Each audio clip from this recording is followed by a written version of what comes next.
बुधवार की व्रत कथा। एक समय की बात है, एक व्यक्ति को विवाह किए हुए काफ़ी वर्ष बीत गए थे। विवाह के बाद उसकी पत्नी एक बार अपने मायके गई हुई थी।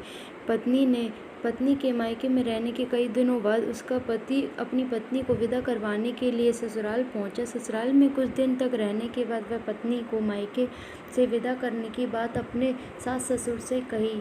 बुधवार का दिन होने के कारण सास ससुर ने कहा कि इस दिन बेटी को विदा नहीं करते, बेटी ससुराल से नहीं जा सकती, इस कारण विदाई नहीं हो सकती। लेकिन वह व्यक्ति नहीं माना और अपनी पत्नी को मायके से विदा कराकर अपने घर की तरफ चल दिया। रास्ते में जाते समय पत्नी को प्यास लगी और पति जब पानी लेने गया था तो काफ़ी देर हो गई।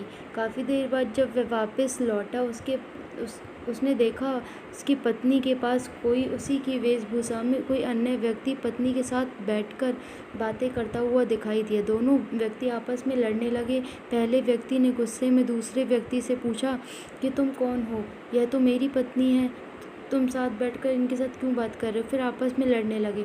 दूसरे व्यक्ति ने कहा कि यह मेरी पत्नी है। दोनों के बीच भयानक लड़ाई होने लगी। तब वहाँ पर कुछ सिपाही आ गए और स्त्री से पूछा असली पति के बारे में पूछने लगे।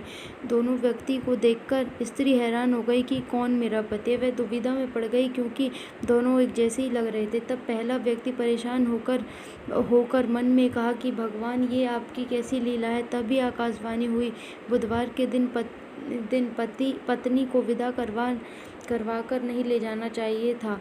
यह सब सुनकर पहला व्यक्ति समझ गया कि यह भगवान बुद्ध की लीला है। फिर वह व्यक्ति बुद्धदेव से प्रार्थना करने लगा और क्षमा मांगने लगा। फिर फौरन ही बुद्धदेव अंतर्ध्यान हो गए और उस व्यक्ति को अपनी पत्नी वापस मिल गई। तभी से हर दिन बुधवार के दिन